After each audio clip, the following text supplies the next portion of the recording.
A mute Korean mafia boss struggled to order a simple coffee until a black waitress asked his order in sign language. And the mute Korean mafia boss realized fate had found him. So Ji-hoon had learned to live with silence. Not the peaceful kind that comes from quiet rooms or empty streets, but the suffocating silence of a voice that would never come. The doctors called it selective mutism, triggered by childhood trauma. His father called it weakness. The underworld called it legend. The silent dragon who commanded empires without speaking a word. At 3:47 a.m., he stood in his penthouse office overlooking Seattle's waterfront, watching cargo ships move through Elliott Bay. Behind him, 3 of his lieutenants waited for orders. They'd learned his system, hand signals he'd developed, written notes on expensive paper, the particular tilt of his head that meant someone was about to die. But it was the small moments that destroyed him, the everyday interactions hearing people took for granted, ordering food, making phone calls, being understood. For 8 years since taking over his father's organization at 20, Ji-hoon had built walls so high that no one saw the loneliness, the desperate, aching need to be heard without speaking. Tonight's meeting had gone well, a territorial dispute resolved, a new trafficking route established. Human trafficking of the worst kind that Ji-hoon was systematically dismantling from the inside, while everyone thought he was expanding it. His father's legacy was built on suffering. Ji-hoon's would be built on quietly saving people, while maintaining the appearance of cruelty. Boss, his second-in-command Yoon Jae, Sung said in Korean, the shipment arrives Thursday. The girls from the Vladivostok route. He paused, watching Ji-hoon's face for reaction. 12 of them. Young. The buyers are all ready. Ji-hoon's hand came up, a sharp cutting gesture. He wrote on his tablet. Location? His handwriting was precise, controlled, like everything else about him. The warehouse in Tacoma. The buyers want to inspect merchandise Friday night. Change of plans, Ji-hoon wrote. I inspect first, alone. Thursday dawn. Jae-sung's expression flickered. Confusion, maybe suspicion, but he nodded. No one questioned the silent boss, not after what happened to the last person who did. That man's body was found in pieces across 3 counties.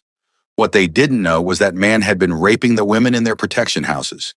Ji-hoon had made an example because some sins demanded visibility. After they left, Ji-hoon stood at the window and pressed his palm against the cold glass. Somewhere in the city, 12 women were being transported like cargo. By Friday, they'd be scattered to brothels and private collectors. Unless he could reroute them to the safe houses he'd been building. Unless his dual life didn't finally collapse under its own weight. His phone vibrated. A text from his younger sister, So-min Seo, one of only 3 people who knew he could read lips and understand Korean Sign Language.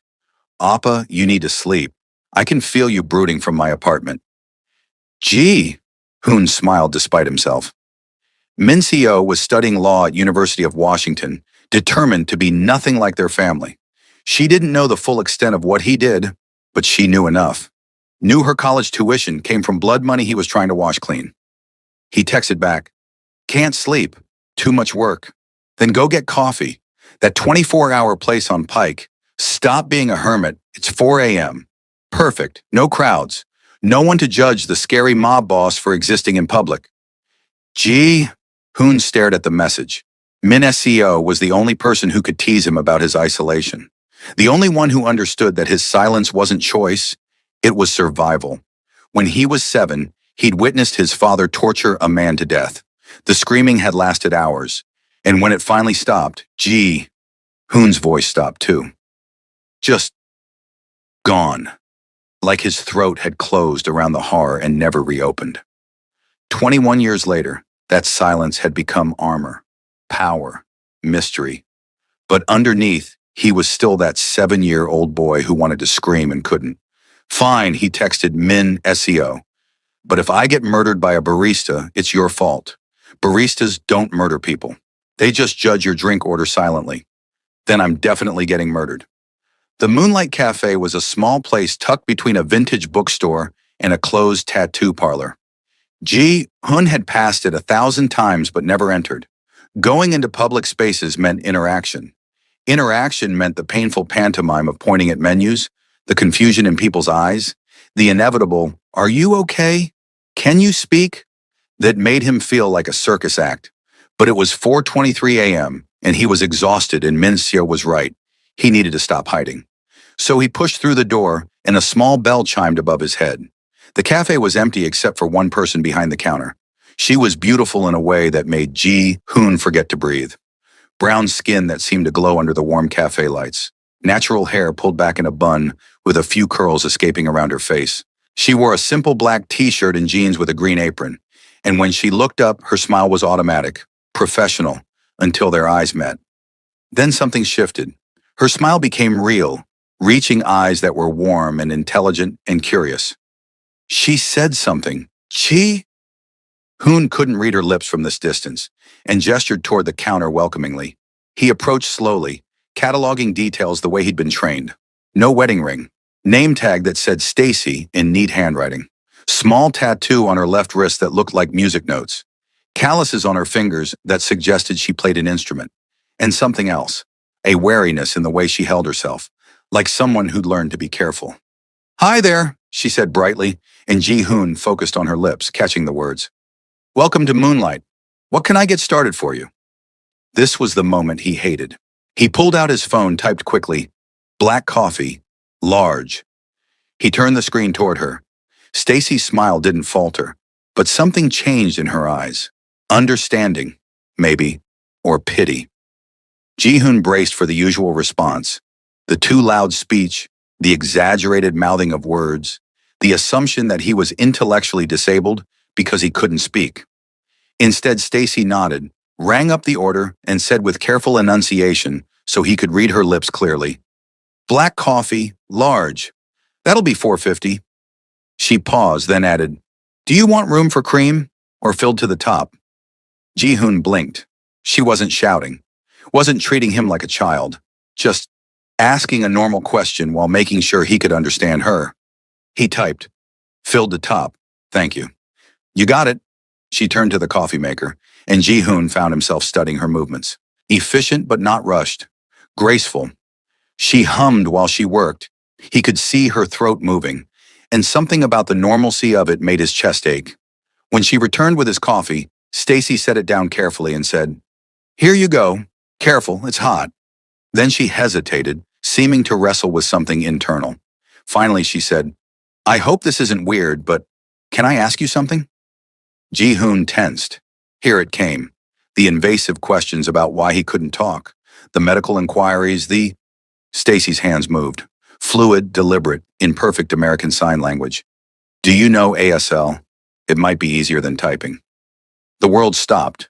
Ji-hoon stared at her hands, then her face, then back to her hands. In 8 years of running a criminal empire, he'd faced guns, knives, betrayal, and death without flinching. But this casual offer of communication in a language he understood hit him like a physical blow. His hands moved before his brain caught up. "You sign?" Stacy's face lit up with genuine delight. "Yes, my little brother is deaf. I grew up signing." Then her expression turned concerned. "Are you mute or deaf? I should have asked first." "I'm sorry." "Mute," Ji-hoon signed, and something inside him cracked open. Since childhood. "I can hear and read lips, but..." He gestured to his throat, unable to finish. "That must be incredibly frustrating," Stacy signed, empathy clear in every movement, especially since most people don't sign. "Do you use ASL regularly, or is this rusty?" "Korean Sign Language mostly," Ji-hoon admitted. "My sister is hearing but fluent. She taught me ASL too, but I don't use it often. No one to talk to." Something shifted in Stacy's expression. Not pity, understanding. Like she recognized that particular kind of isolation. "Well, now you have someone to talk to. I'm Stacy, by the way." "Obviously." She gestured to her name tag with a self-deprecating smile. "Ji-hoon," he signed, then realized he'd used the Korean sign. He fingerspelled it instead. G-E-E-H-O-O-N. It's Korean. That's a beautiful name. What does it mean? Foundation of happiness. Ji-hoon's hands moved slowly. "My mother was optimistic." "Was?" "She died when I was 8. He didn't add that she'd been killed by one of his father's enemies, that he'd found her body, that her death had cemented his silence permanently. "I'm so sorry." Stacy's signs were gentle. Then she seemed to shake herself. Listen, I know this is forward, but my shift ends in 20 minutes. If you want to stay and actually have a conversation, a real conversation with someone who can understand you, I'd love the company. No pressure, though. I know I'm being weird. Gee, Hoon should have said no, should have taken his coffee and disappeared back into the safe isolation of his penthouse. This woman was dangerous, not because of what she could do to him physically, but because of how she made him feel. Seen, heard, human. I'll stay, he signed, if that's okay. Stacy's smile could have powered the entire city. It's more than okay. Make yourself comfortable. I'll join you soon. Gee, Hoon sat in a corner booth, always facing the door, always watching exits, and sipped his coffee. It was good, better than good, and for the first time in years, he wasn't counting the minutes until he could leave a public space. He was counting the minutes until Stacy's shift ended. 19 minutes later, Stacy slid into the booth across from him, her own coffee in hand. She'd taken off her apron, revealing the full image on her T-shirt, Billie Holiday in mid-song. Up close, Hoon could see the tiny details he'd missed before. A small scar through her eyebrow, freckles across her nose, laugh lines around her eyes that suggested she smiled often, despite whatever wariness he'd sensed earlier. So, Stacy signed, tell me about yourself. What do you do? The question every criminal dreaded. Hoon had prepared answers, vague mentions of import-export, family business, investments.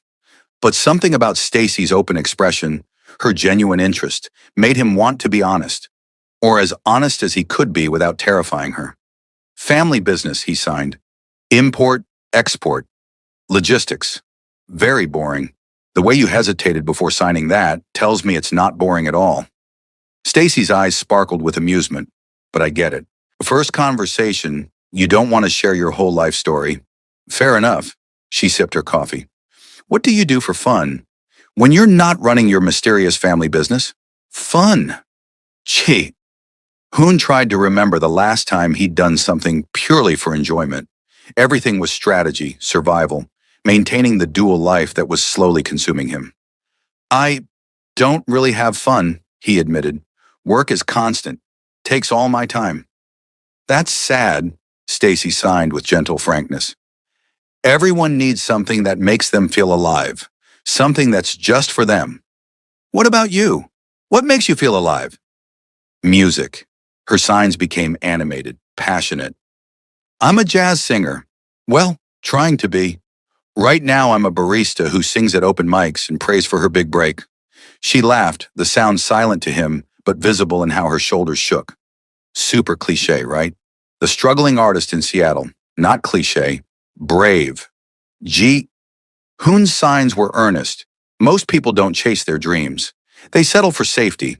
Says the man who runs a family business instead of doing what he wants. Hoon froze. She'd seen through him in less than 30 minutes. Seen the resignation, the duty, the weight of obligations he couldn't escape. That's different, he signed weakly. Is it? Or do we both have cages? Yours just has better furniture. He should have been offended, should have shut down the conversation and left. Instead, Hoon found himself signing, my cage has very expensive furniture. Italian leather, imported marble. Still a cage, though. What would you do if you could escape? The question hung between them. No one had ever asked Hoon what he wanted. His entire life had been about duty. To family, to the organization, to the empire his father had built on bones and blood. What did Hoon want? I'd travel, he signed slowly, discovering the truth as his hands moved. See places where no one knows my family name, where I could just be a person, maybe learn to paint. My mother was an artist before everything. Before what? Before my father killed who she was and turned her into property. The signs were bitter, sharp. Sorry, that was dark. Dark doesn't scare me. Stacy's expression was serious now. My dad was a piece of shit too. Drank himself to death when I was 16. Before that, he made sure we all knew we were worthless. She paused. Some families are prisons disguised as homes. Yes, Hoon felt something unlock in his chest. Exactly that. They talked for 2 hours. About Stacy's younger brother Marcus, deaf since birth, now studying computer science at Gallaudet University in D.C. About her mother who worked 3 jobs to keep them fed after her father died. About Stacy's dreams of performing at major jazz festivals, of being heard, of mattering. And Ji-hoon shared pieces of himself he'd never shown anyone. The art supplies hidden in his penthouse that he was too afraid to use. The way he still had nightmares about his mother's body. How his sister was the only thing keeping him human. "Why can't you speak?" Stacy asked finally, gently. "You don't have to answer. I'm just curious." Trauma, Ji-hoon signed. Selective mutism. "When I was 7, I saw something terrible. My brain decided silence was safer than words. The doctors said it might resolve with therapy, but..." He shrugged. "My father didn't believe in therapy. Said I needed to be strong, not weak. Your father sounds like he sucked." "He did." Ji-hoon's signs were emphatic. "He's dead now. I should be relieved. Mostly I'm just tired." "Tired of what?" "Being him, becoming him." Ji-hoon's hands dropped to the table, suddenly heavy. "Sorry, this got heavy fast. You probably think I'm insane." "I think you're lonely," Stacy signed. "I think you're carrying weight that's crushing you. And I think this is the first time in a long time that anyone has actually listened to you. Am I right?" Ji-hoon looked at this stranger, this beautiful, perceptive stranger who'd offered him language and understanding without hesitation, and felt something dangerous bloom in his. Ace page 6, Mitchell chest, hope maybe, or the beginning of love. He wasn't sure there was a difference. "You're right," he signed, "about all of it. Then let's make a deal." Stacy held out her hand for a shake. "You help me with something I need, and I'll give you someone to talk to. A friend who sees you as a person, not a position. What do you need help with?" "I have an audition next week. A big one. Jazz club downtown is looking for a resident performer. It could change everything for me." Her signs became nervous. "But I'm terrified. I could use a friend in the audience. Someone to sign 'You've got this' when I start panicking." "I'll be there." Ji-hoon signed without hesitation. "What day?" "Friday, 8 p.m., the Velvet Note on First Avenue." Friday. The same night the trafficked women would be inspected by buyers. The night Ji-hoon was supposed to be overseeing the sale that would cement his reputation as ruthless as his father. The night that would either solidify his cover or expose his betrayal. "I'll be there," he signed again, making a choice that could cost him everything, "I promise." They exchanged numbers before parting. Stacy insisted, signing that she refused to lose contact with the first person she'd had a real conversation with in months. "My friends are great," she explained, "but they don't sign. It's exhausting translating myself constantly." "I understand completely." Ji-hoon had signed. "Thank you for tonight. For seeing me. Thank you for trusting me enough to be seen." Now back in his penthouse as dawn broke over Seattle, Ji-hoon stared at his phone. Stacy had texted, "Home safe. Thanks for keeping me company. I haven't had a conversation that good in forever. Sleep well, Ji-hoon. I hope I spelled your name right in my head." He smiled, actually smiled, and typed back, "You spelled it right. Thank you for talking to me. In my language. It meant more than you know." The response was immediate. "Your language is beautiful. You're beautiful." "Sorry, too forward. I'm bad at this. Ignore me." Ji-hoon's heart did something complicated. No one had ever called him beautiful. Dangerous, yes. Intimidating, powerful, cold. But beautiful? That was new. "Not too forward," he typed. "Honest. I like honest." "Good. Because I'm pathologically honest. It gets me in trouble. Fair warning." Noted. Get some sleep, Stacy. You too, mysterious family businessman. Sweet dreams. Ji-hoon set down his phone and closed his eyes. For the first time in 8 years, sleep came easily, and he dreamed not of blood or violence or his father's ghost, but of brown eyes and signing hands and the possibility that maybe, just maybe, he could be more than the monster he'd been trained to become. Thursday morning arrived with rain and complications. Ji-hoon stood in his private office, reading the encrypted message from his contact in Vladivostok. The shipment had been delayed. The 12 women wouldn't arrive until Thursday night, barely giving him time to execute his plan before Friday's sale. Jae-sung entered without knocking, one of the few privileges of being second in command. Boss, we have a problem. The girls are coming in hot. Border Patrol is watching the usual routes. We might have to delay the whole operation. Hoon wrote quickly. No delays. Buyers are expecting Friday delivery. We proceed as planned. That's risky. If we get caught, we won't. Hoon's expression was ice. Change the entry point. Bring them through the Canadian route. I'll handle logistics. Sung studied him with barely concealed suspicion. You've been different lately, boss. Distracted. Is everything okay? Everything is fine. Just tired of this particular operation. He met Sung's eyes steadily. The trafficking is becoming more trouble than it's worth. After this deal closes, I want to pivot to other revenue streams. Other streams? Boss, human trafficking is 60% of our income. We can't just... Hoon's hand slammed down on the desk, a rare display of emotion that made Sung step back instinctively. He wrote with sharp, angry strokes, I'm not asking, I'm telling. This is my organization now. My decisions. If you have a problem with that, leave. No problem, boss. No problem at all. Sung bowed and retreated quickly. Alone again, Hoon pressed his palms against his eyes. This was the tightrope he walked, maintaining enough cruelty to be believed while slowly dismantling everything his father had built. But it was getting harder to balance. Harder to remember which version of himself was real. His phone buzzed. Stacy. Random thought. Do you like jazz? I realized I invited you to a jazz audition without asking if you even like the genre. That would be awkward. The message was so normal, so removed from his current crisis, that Hoon felt something in his chest loosen. He typed, I've never been to a live jazz performance, but I'm looking forward to it. Wait, seriously? Never? Oh man, you're in for a treat. Or a disappointment if I choke. No pressure on me at all. You won't choke. You're too brave for that. How do you know? We've talked once. I'm very good at reading people. It's a survival skill. He paused, then added, You face the world as a black woman in a city that doesn't always see you.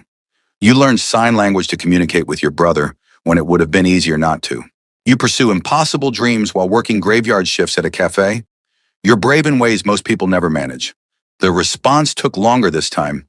When it came, it was just, Thank you. I needed to hear that today. You're pretty perceptive for a mysterious businessman. I have my moments. Want to grab lunch today? I'm off at noon. We could actually eat food instead of just drinking coffee at 4 a.m. like vampires. Hoon looked at his calendar. He had a meeting with weapons suppliers at 1 p.m., a call with his accountant at 3, and surveillance to plan for the Thursday night shipment. Every logical bone in his body said no. Yes, he typed. Where? Pike Place Market? I know a great PHO place. They have signs with pictures, so ordering is easy. Perfect. I'll meet you there at noon. It's a date, not a date, a friend date, a lunch between two people who happen to bond over sign language. Okay, I'm going to stop texting now before I make this weirder. Hoon smiled at his phone like an idiot. See you at noon, Stacy. Pike Place Market was chaos. Tourists and locals crowding the narrow aisles. Vendors shouting. Fish flying through the air at the famous fish market. Hoon normally avoided places like this. Too many people. Too much noise he couldn't participate in. Too many opportunities for misunderstanding. But Stacy had suggested it, and he found himself willing to brave discomfort for another hour of her company. She was waiting by the bronze pig statue, wearing a yellow sundress that made her skin glow and high-top Converse that suggested she valued comfort over fashion. When she saw him, her face lit up with that genuine smile that was becoming dangerously addictive. You came, she signed enthusiastically. I was worried you'd get scared off by my excessive texting this morning. Your texting was fine, Hoon signed back. He'd changed from his usual black suits to dark jeans and a button-down, an attempt at casual that felt foreign. I'm the one who should worry about scaring you off. Why would you scare me? I'm not good with people. Socially. This is strange for me. Well, you're doing great so far. Stacy linked her arm through his naturally, like they'd known each other for years instead of days. Come on, let's get food before the lunch rush destroys us. The Piego restaurant was tucked in a corner of the market, small and steamy and smelling incredible. True to Stacy's word, they had a picture menu. The owner, an elderly Vietnamese woman, smiled warmly at them and said something Ji Hoon couldn't catch. Stacy signed. She said we're a beautiful couple. I tried to explain we're just friends, but I don't think she believed me. Does that bother you? People assuming? Should it? Stacy's eyes held his, something complicated flickering in them. I guess it depends on whether you're dating anyone. Are you? No, you.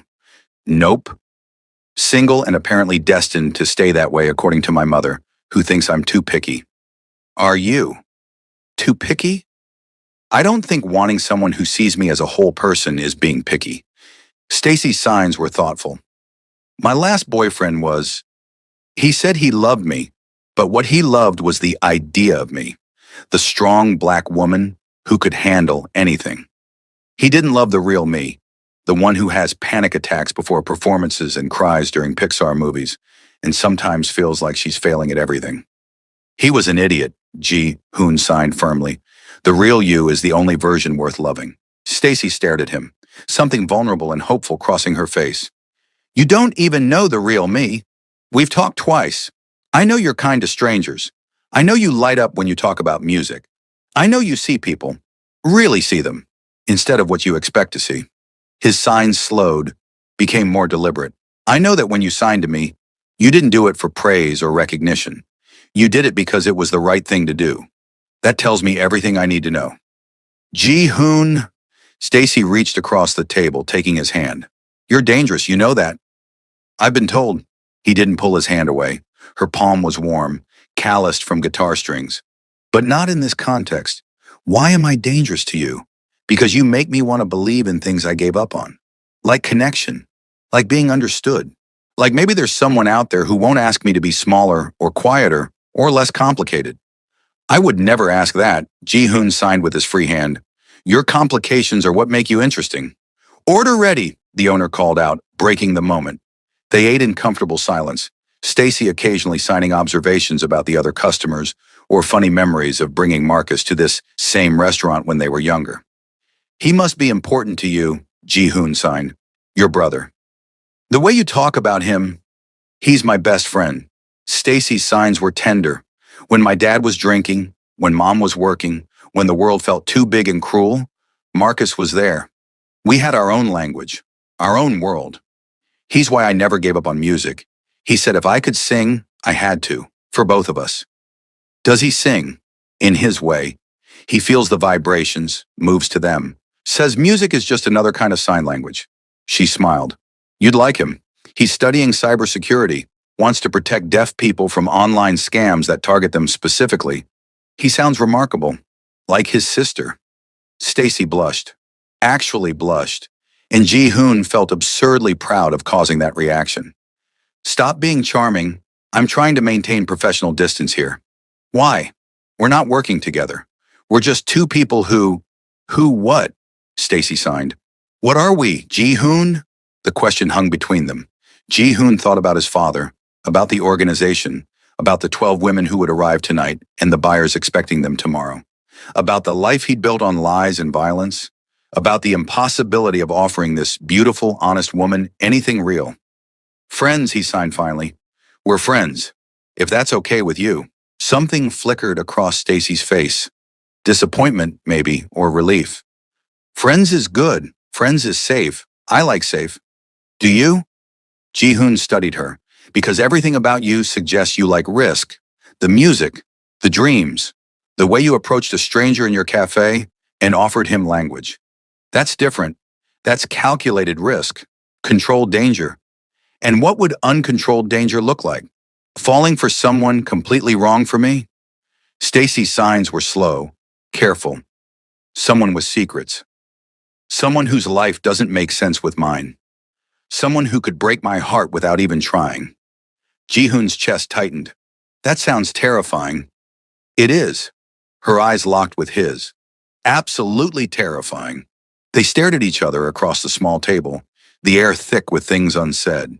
Around them, the market buzzed with life, people laughing, vendors calling, the ordinary chaos of a Thursday afternoon.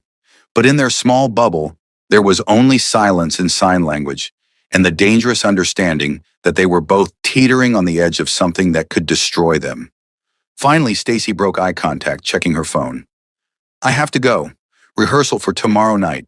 But, she hesitated. Text me? Even if it's random. Even if it's just to say hi. I like hearing from you.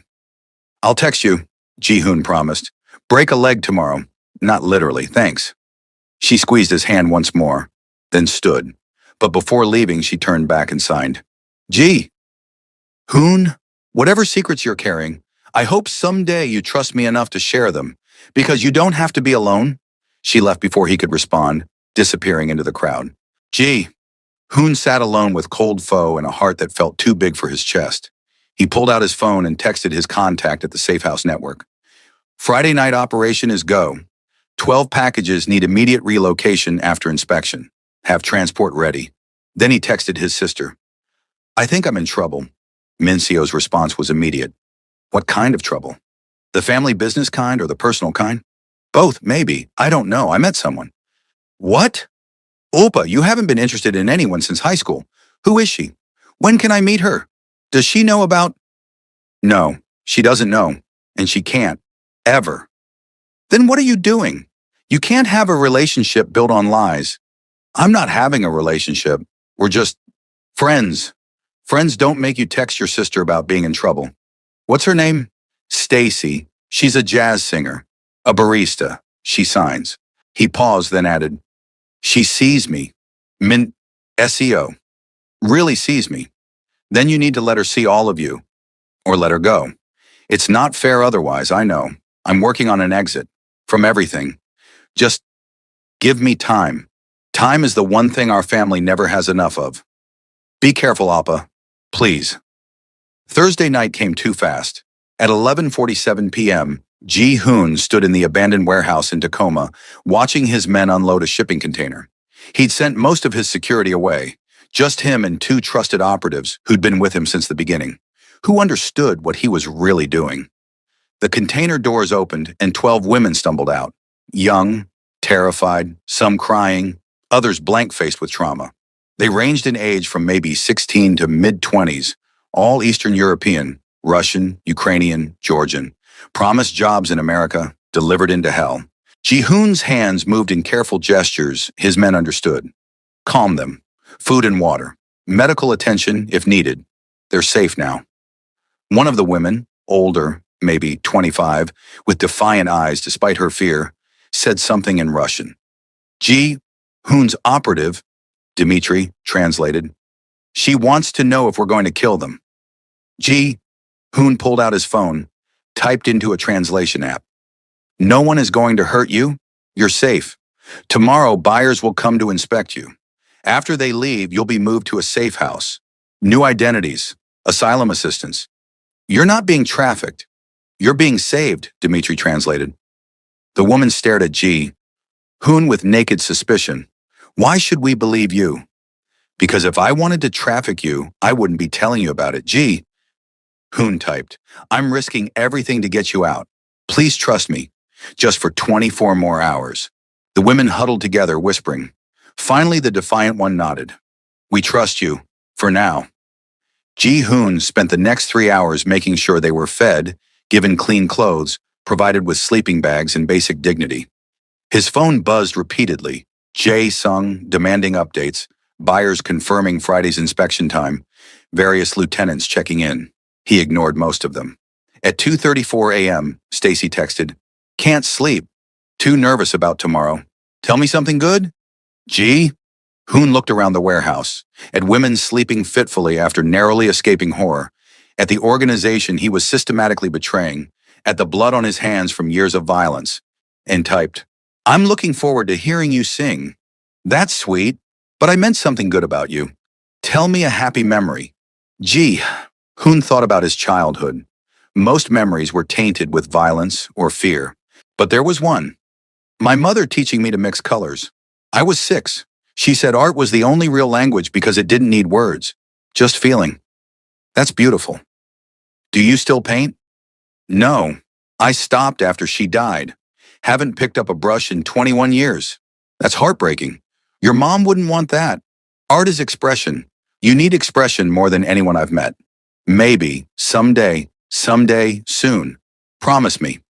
When Friday night is over, when I've either nailed or bombed this audition, we're going to an art store. You're going to buy supplies, and you're going to paint something. Deal? Gee, Hoon smiled despite the grimness of his surroundings. Deal. Now get some sleep. You need to be brilliant tomorrow. I'll try. Good night, Gee. Hoon, thanks for existing. Good night, Stacy. Thanks for reminding me how to. Friday arrived in a blur of final preparations. The buyers would arrive at 7 p.m. Wealthy men from across the country, some legitimate businessmen, others career criminals. They'd inspect the merchandise, negotiate prices, arrange for delivery. And then, after they left, Ji-hoon would load all 12 women into unmarked vans and send them to the Safe House network. If everything went perfectly, if no one suspected, if his years of building credibility as someone as ruthless as his father held up under scrutiny. At 6:30 p.m., dressed in his standard black suit, Ji-hoon stood in his penthouse bathroom and stared at his reflection. He looked like his father. Same sharp features, same cold eyes, same expressions that said he felt nothing. But underneath, he was falling apart. His phone buzzed. Stacy, 30 minutes until showtime. I'm freaking out. Are you on your way? Hoon closed his eyes. He had to be at the warehouse by 7. Had to oversee the inspection. Had to maintain his cover long enough to get those women to safety. He couldn't be in 2 places at once, but he'd made a promise. And Stacy, brave, beautiful Stacy, who'd given him language and humanity and hope, deserved better than broken promises. He texted Dmitri, handle the buyers. Tell them I'm delayed by federal investigation into our shipping routes. Keep them calm. I'll be there by 9 p.m. Dmitri, boss, that's risky. What if they get suspicious? Make them not suspicious. That's what I pay you for. Then he texted Stacy, on my way. You're going to be amazing. He arrived at the Velvet Note at 7:53 p.m.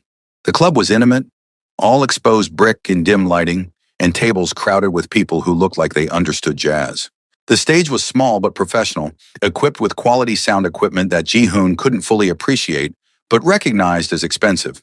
Stacy was waiting backstage, pacing, when he found her.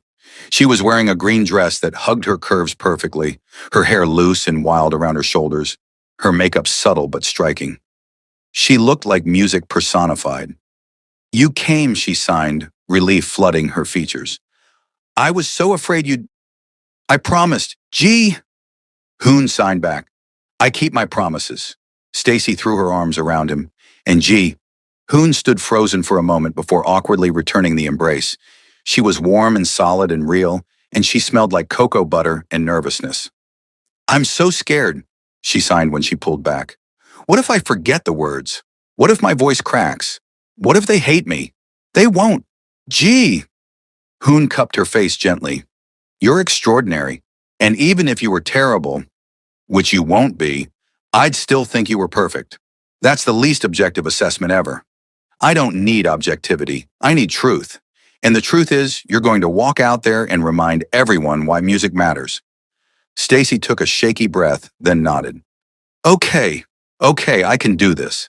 She straightened her dress, checked her makeup. You'll be out there? Where I can see you. Front row center. I won't take my eyes off you. She kissed his cheek quickly, impulsively, then signed. That's for luck. Not romantic. Just friendly luck. Of course, Hoon signed, his cheek burning where her lips had touched. Purely friendly. The lights dimmed, the crowd quieted, and Stacy walked onto that stage like she'd been born for it. Hoon took his seat in the front row, hyper aware of his phone vibrating in his pocket with increasingly urgent messages from Dmitri. He ignored them all. Stacy approached the microphone, and for a moment, she just stood there. Ji-hoon could see her hands trembling, could see the panic starting to take over. He signed big, clear movements. Breathe. You've got this. I'm right here. Her eyes found his in the crowd. Something in her expression steadied, and then she began to sing. Ji-hoon couldn't hear the music, but he could see it, in the way every person in the room leaned forward, captivated, in how the band behind her seemed to move in perfect synchronization with her body, in the expressions on people's faces, transported, moved, utterly spellbound. He watched Stacy transform. On stage, she wasn't the nervous barista or the struggling artist. She was power and grace and raw emotion made visible. Her hands moved expressively as she sang, almost like signing. Her eyes closed during the emotional high points, opened during the tender moments. She commanded that stage like a queen. The song ended to thunderous applause that Ji-hoon couldn't hear but felt through the floor. Stacy looked at him immediately and he signed, "Perfect. You were perfect." She sang 4 more songs, each one better than the last, each one proving what Ji-hoon had known from the moment he met her. Stacy was meant for this, born for this. She belonged on stages, being heard, mattering. When the set ended, people swarmed her immediately. The club owner, audience members, musicians from the band, all wanting to talk, to congratulate, to connect with whatever magic she'd created. Ji-hoon slipped out the back, checking his phone. 23 missed calls, 14 texts, all from Dmitri, escalating from calm updates to barely controlled panic. The last one. "Boss, buyers are getting suspicious. One of them speaks Russian. Overheard the women talking about being saved. We have maybe 10 minutes before this explodes." "Where the fuck are you?" Ice flooded Ji-hoon's veins. Everything was falling apart. All his careful planning, all his months of positioning, unraveling because he'd chosen love over duty. He sprinted to his car, texting, "On my way. Keep everyone calm. Use force if necessary." He was pulling out of the parking lot when Stacy appeared, running after him, waving her arms. Ji-hoon stopped, rolled down the window. She was breathless, glowing, beautiful. "Where are you going? The owner wants to offer me the position. I did it. She stopped, reading his expression. "What's wrong?" "Emergency. Work. I'm sorry. I have to go." "Now? But we were going to celebrate. You promised." "I know, I'm sorry. I'll call you later." He couldn't look at her face, couldn't see the disappointment and confusion there. "I'm really proud of you, Stacy. You were incredible." "Ji-hoon, wait." But he was already driving away, watching her in his rearview mirror getting smaller, watching the best thing in his life disappear while he raced toward the worst. Ji-hoon arrived at the warehouse at 8:47 p.m. to chaos. 3 of the buyers were holding Dmitri at gunpoint. The women were huddled in a corner, one of them bleeding from a head wound. And Jae-sung stood in the center of it all, arms crossed, expression thunderous. "What is this?" Jae-sung signed sharply. He'd learned Ji-hoon's system of communication years ago. "What the hell have you been doing? These men say the merchandise was talking about escape, about being saved, about you betraying the organization." Ji-hoon's mind raced. He could kill everyone in this room, had the skills, the backup, the weapons, but that would mean becoming exactly what his father was, exactly what he'd been fighting against. He pulled out his phone, typed, "Yes, I've been saving them. I've been saving every shipment for the past 6 months, rerouting them to safe houses. Your trafficking network is dead, has been for half a year. You just didn't know it." The silence was deafening. Then everyone started moving at once. Buyers reaching for weapons, Jae-sung lunging forward, Dmitri breaking free. Ji-hoon moved faster, his body remembering every brutal lesson his father had taught. The fight was quick and vicious. Ji-hoon had always been the best fighter in the organization, the only thing his father had praised him for. Within 90 seconds, 2 buyers were unconscious. One was fleeing, and Jae-sung was on the ground with Ji-hoon's gun pressed to his temple. "I'm dissolving the organization," Ji-hoon typed with one hand while keeping the gun steady with the other. "Effective immediately. Trafficking ends, protection rackets end. Everything built on suffering ends. We go legitimate or we go to war. Choose." Jae-sung laughed, blood on his teeth. "You think you can just walk away? Your father's people will hunt you. The other families will see you as weak. You'll be dead in a month. Then I'll be dead knowing I tried to be better than him, knowing I saved someone instead of destroying them. For what? For some girl you barely know? Is that what this is about? You're throwing away an empire for pussy?" Ji-hoon's finger tightened on the trigger. It would be so easy. One bullet and Jae Sung's poison would be gone, but that would make him a murderer again, would make him exactly what Stacy could never love. He lowered the gun. Get out. Tell the families what I've done. Tell them So Ji Hoon is out. Anyone who wants to challenge that can come find me. I'll be waiting. Jae Sung stared at him with something like pity. You're a dead man, boss. You just don't know it yet. I've been dead since I was 7. At least now I get to choose how I die. After they left, the buyers, Jae Sung, everyone except Dimitri and the women, Ji Hoon sat on the warehouse floor and put his head in his hands. Everything he'd built, everything he'd carefully maintained, gone in one night. He was now a target for every organization that had respected his father's legacy, a traitor to the criminal world he'd been born into. Boss, Dimitri said quietly, the vans are here. We need to move the women. Ji Hoon nodded, standing, watched as all 12 women were loaded into vehicles that would take them to safety. The defiant one paused before getting in, looked at him, and said in broken English, Thank you. You? Good man. Ji Hoon signed your welcome, knowing she wouldn't understand. But Dimitri translated, and she smiled. A real smile, full of hope, before disappearing into the van. Alone in the empty warehouse, Ji Hoon finally checked his phone. 5 missed calls from Stacy, 3 texts. Are you okay? I'm worried. Seriously, just tell me you're alive. I'm going to assume you're fine and just busy, but we need to talk about you running out like that. He started to text back, then stopped. What could he say? How could he explain that he'd just destroyed his entire life for principles she didn't even know he had? That he was now a marked man? That loving him would put her in danger she couldn't imagine? I'm sorry, he finally typed. For leaving. For everything. You deserve better than someone like me. The response was immediate. Don't I get to decide what I deserve? Come to my apartment.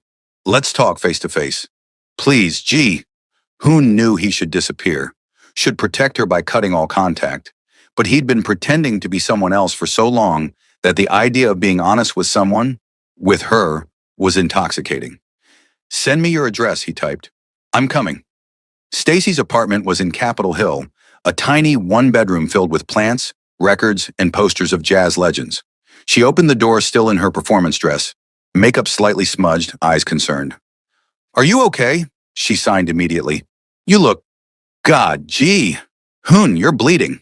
He looked down at his shirt, noticing for the first time the blood, not his, from the fight. It's not mine. I'm fine. You're not fine. Come inside. She pulled him through the door, into the bathroom, made him sit on the edge of the tub while she got a washcloth. Her hands were gentle as she cleaned his face. His hands. What happened? Please don't lie to me. Gee. Hoon looked into her eyes, warm, worried, open, and made a choice. I need to tell you something about who I am, what I do, and after I tell you, you're going to ask me to leave. But I need you to know the truth, okay? Stacy set down the washcloth, signed carefully. Whatever it is, just tell me. Honest, remember? I run a criminal organization. My father was the head of the Korean Mafia in Seattle. When he died, I took over. For 8 years, I've been involved in trafficking, protection rackets, gambling, smuggling. Everything you've been told to fear about men like me, I've done it. Stacy's face went carefully blank. She stepped back, creating distance. Gee. Hoon felt something inside him tear. But, he continued, for the past 6 months, I've been dismantling it, saving the trafficking victims, redirecting resources, trying to go legitimate. Tonight, I finally came clean, told my organization I was out, which means I'm now a target for everyone who wants revenge or sees me as weak. Stacy just stared at him. Then her hands moved slowly. So when you said family business, I meant crime family. Yes. And tonight, the emergency that made you run? Saving 12 women from being trafficked and destroying my entire life in the process. Jesus Christ. Stacy sat on the closed toilet seat, mind clearly reeling. This is insane. You're telling me you're a mob boss? Was. As of tonight, I'm just a dead man walking. Every organization in the Pacific Northwest will be hunting me. I shouldn't have come here. I'm putting you in danger just by... Shut up. Stacy stood, moved back to him, cupped his face in her hands. Just shut up for a second and let me think. They stayed like that, her hands on his face, his eyes searching hers for disgust or fear. He found neither. Instead, he saw her processing, sorting, deciding. Finally, she signed. You saved those women tonight. You risked everything to save them. Yes, and you've been doing this for months, secretly, at huge personal risk. Yes. Why? Why risk everything? Because I'm tired of being my father. Because I wanted to be someone who could look at themselves in the mirror. Because he stopped, unable to finish. Because what? Because I wanted to be someone worthy of you. Stacy's eyes widened. Then she laughed, a slightly hysterical sound. That's the most fucked up romantic thing I've ever heard. You destroyed your life to impress a girl you met a week ago? Not just to impress you, but knowing you, seeing how you live with such integrity, it made me want to be better, made me believe I could be. Gee, Hoon, Stacy's hands dropped to his shoulders. You're in danger, real danger, the kind that gets people killed. I know, which is why I'm leaving Seattle. Tonight. I have safe houses, resources, people who'll help me disappear. I just needed to see you first, to explain, to apologize for lying. Where will you go? Somewhere far. Somewhere they won't find me, at least not quickly. Alone? Gee, Hoon froze. What? Are you going alone? Stacy's signs were steady, certain. Because I just got offered my dream job. I just proved I can make it as a singer. And I'm about to do something absolutely crazy. Stacy, no. You can't. Can't what? Can't choose my own life? Can't decide that a man who literally dismantled a criminal empire because he wanted to be better might be worth taking a risk on. This isn't a romance novel. It's dangerous. You could die. We're all going to die eventually. Question is whether we live first. She took his hands, held them tightly. Gee. Hoon, in 1 week, you've shown me more honesty, more vulnerability, more real connection than I've had in years. You learned my language. You saw me. You made me feel less alone. That doesn't mean you should throw your life away. I'm not throwing it away. I'm choosing something different, something real. Her signs were fierce. So I'm asking you, do you want company? Because I'm a pretty good singer, I make excellent coffee, and I'm fluent in both ASL and crazy decisions. Ji-hoon stared at her, this impossible woman who was offering to leave everything. They left Seattle at 2:37 a.m. in a car Ji-hoon had kept registered under a fake name. Stacy packed one bag, clothes, photos of her family, her brother's college graduation program. She left a note for her mother, vague but reassuring, called her boss to quit, texted her friends that she was taking an opportunity out of state. Is this real? She asked as they drove south on I-5, signing while Ji-hoon watched the road. Are we really doing this? Yes, he signed back with one hand. Does that scare you? Terrifies me. But I haven't felt this alive in years. They drove through the night, stopping only for gas and coffee. By dawn, they were in Oregon. By noon, Northern California. By evening, they ditched the car and bought a used truck with cash. Ji-hoon had accounts in fake names, resources hidden for exactly this contingency. They ended up in a small town in Montana that winter, renting a cabin under false names. Ji-hoon grew a beard, started painting again. Landscapes at first, then portraits of Stacy. She performed at local bars, building a new following, living a smaller dream but living it authentically. Min Seo visited once, furious and relieved. You left everything, she signed to her brother. For her, for principle, for yourself. Yes, Ji-hoon signed back. Do you hate me? I'm proud of you. She hugged him tightly. Mom would be too. Jae-sung never came. Ji-hoon learned later that the organization had fractured after his departure, various lieutenants fighting for control. His father's empire had collapsed, and while some people were looking for him, no one looked very hard. Dead men weren't worth the effort. 2 years later, Stacy performed at a jazz festival in Vancouver, a small one but legitimate. Ji-hoon stood in the crowd, watching her own that stage, and signed to her across the distance, I love you. She saw him, smiled, and signed back mid-song without missing a beat. I know. I love you too, you crazy man. That night, in their small apartment above a bookstore, Ji-hoon painted while Stacy practiced new songs. They'd built a life from the ruins of their old ones.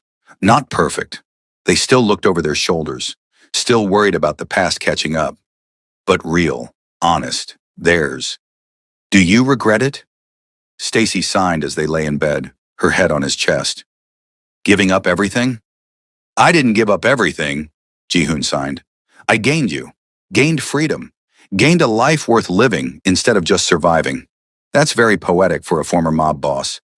I had a good teacher. He kissed her forehead. You taught me that communication isn't about sound. It's about intention, about wanting to understand someone badly enough to meet them where they are. You did that from the first moment. That day in the cafe, when you couldn't order coffee, when I asked you in sign language. You changed my life, Ji-hoon signed, with one question, one gesture of humanity. Everything after that, the escape, the redemption, the love, all started because you bothered to learn my language. Our language, Stacy corrected. It's ours now. Our world, our rules, our story.